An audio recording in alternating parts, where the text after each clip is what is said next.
The truth occurs. The truth occurs. Hi everyone. Well, usually the way that you end up with a ghost town is that an industry sets up shop somewhere. People move to the town because there's work there, there's money to be made. And then when the industry, such as a mine or whatever, peters out, everybody moves away, leaving behind a ghost town. You don't usually build a town without inhabitants and then wait for people to move in.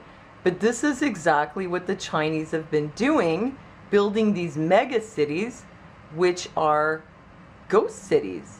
Like any well-planned city, they have all the necessary infrastructure and amenities. The only thing they're missing are inhabitants. The official reason that these cities are there is that there are these Chinese developers who have all this money, and rather than just sock it away somewhere or sit on it, they'd rather invest it in real estate.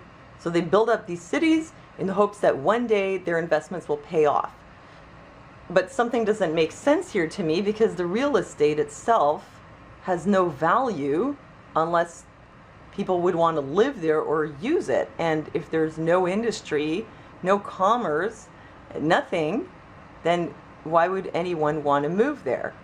And they haven't only been doing this in China, they've also been doing this in Africa. They built Nova Cidade de Calamba, very nice and well planned, and standing completely empty. So why are they building these cities not only in China but in Africa? Well, maybe it has something to do with this. What former president of the World Bank, James Wolfensohn, said during this lecture when he addressed Stanford Graduate School of Business students. And what he basically said was that there was a big shift coming where North America will no longer be the global economic leader. This role will be taken over by Asian countries such as China and India. They'll have a lot of economic growth, a big increase in the median income and in their middle class, while meanwhile things will kind of go down on this side of the world. And he also talked about Africa, that also they would experience growth and an increase in income. So maybe these Chinese developers know that down the road all these industries will be shifting over there, and that there will be a need for cities, and that people will move into these pre-built cities. Well, that's one possibility. The other possibility is that this has something to do with Agenda 21. This program is all about, as they say, sustainable development. And part of their definition of sustainable development has to do with cities and how cities are managed. Apparently including herding people into cities and developing the cities so they don't sprawl outward but rather grow upward. Eco-fascists push Agenda 21 megacities to replace growing cities in rural areas. This article is by Suzanne Posel, and she says the globalist march toward Agenda 21 includes the demonization of population growth. That's definitely true. And our current urban cities. As if there were a correlation between social upheaval and the explosion of urbanization, the propaganda abounds, creating villains out of those who fight against eminent domain, the right to live in sprawling rural areas and retain their farmlands. I know that might sound a little bit paranoid, but I think it's actually true. Last summer, we went to some community activities in our neighborhood, and one night they were having like a kind of eco-education night, and they played this movie which was basically just really bad propaganda. And it was a film about a little town, a small town, and they were saying how this town was not good for the environment because people had to drive really far to get to the mall or to get to each other, and they wanted to make it more eco-friendly, more sustainable. Well, their solution was basically to turn this little community into a city by moving everyone from the outlying areas in, by building more high-rises and then having people move in, and just moving more superstores into the city. So then people wouldn't have to travel so much with their cars. Well, the cars are not eco-friendly, they cause a lot of pollution. So turn suburbs into cities. That would be the solution. And according to this article, world cities to expand more than twice the size of Texas by 2030. that's basically the idea that they have, is cram everyone into cities and stack them and pack them. And this is not the only place I've heard this. I've heard this from other sources as well, that the solution is to have people living in high rises where they would have like a kind of shopping mall on one area, an underground parking on another area, which they probably wouldn't use very often because they wouldn't have to go anywhere, because the office where they work would also be in the same building. So, and the gym too, so you really don't need to leave the house at all. Can you imagine how depressed people would get though? And there was also something called Plandopolis. I actually did a video about this. And again, it was about these eco-friendly cities where they were growing food on the roof and recycling their waste to make fuel. And they're traveling around these little electric cars that you don't even have to steer. It goes by computer program, so you go straight to work. And a lot of work was done online. Like the doctor doesn't visit the patients.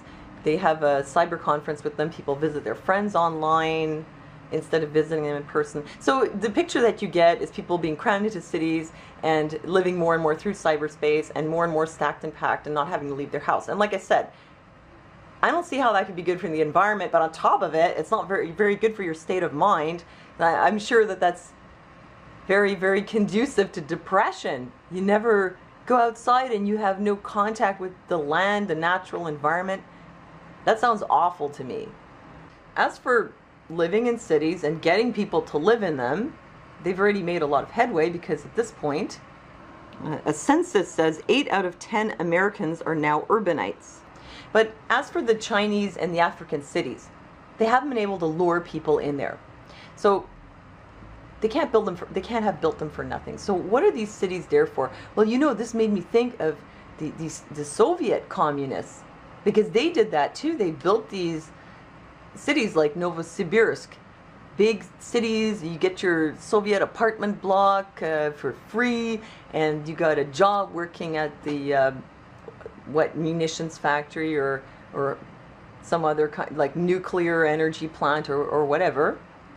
And everything is like prefabricated. But where did all these people come from? They came from the countryside.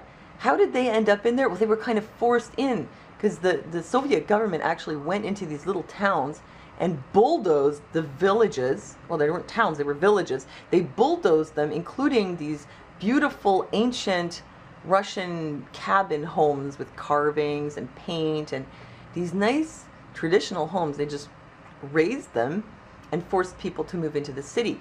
And I found a video also called China's Ghost Cities and Malls. And in this video, at the end, they were interviewing some Chinese people who were living in downtown Beijing, and they were living in these tiny little apartments. 2 or 3 people living in basically one very small room. And they were saying that they were living there because they couldn't afford to buy a proper home in Beijing. And one of them was saying that the solution should be handed out by the government, that the government should provide them with affordable housing. And not only that, but in this film, it was also revealed that a lot of these areas where people were living in these crowded conditions were slated for demolition. So I'm thinking that down the road, they will demolish these crowded areas, and they will maybe hand out the apartments or give them at a reasonable or low price, and people will move into these Plandopolises, these Agenda 21 cities. And as for Africa, it's also possible that they will use some opportunity, which could be anything from a disaster to whatever, or the creation of some industry that offers jobs, anything really. They would create some opportunity to move people into those cities, and down the road, that would be exactly what would be on the plan for Agenda 21. But I don't believe for a minute that they're just building them for no reason, because they don't know what to do with their money. So let me know what you think. Could these cities actually be for Agenda 21? And is it necessarily a bad thing, or might it actually be good for some people? So let me know what you think. and thanks for listening to me, and I'll see you next time.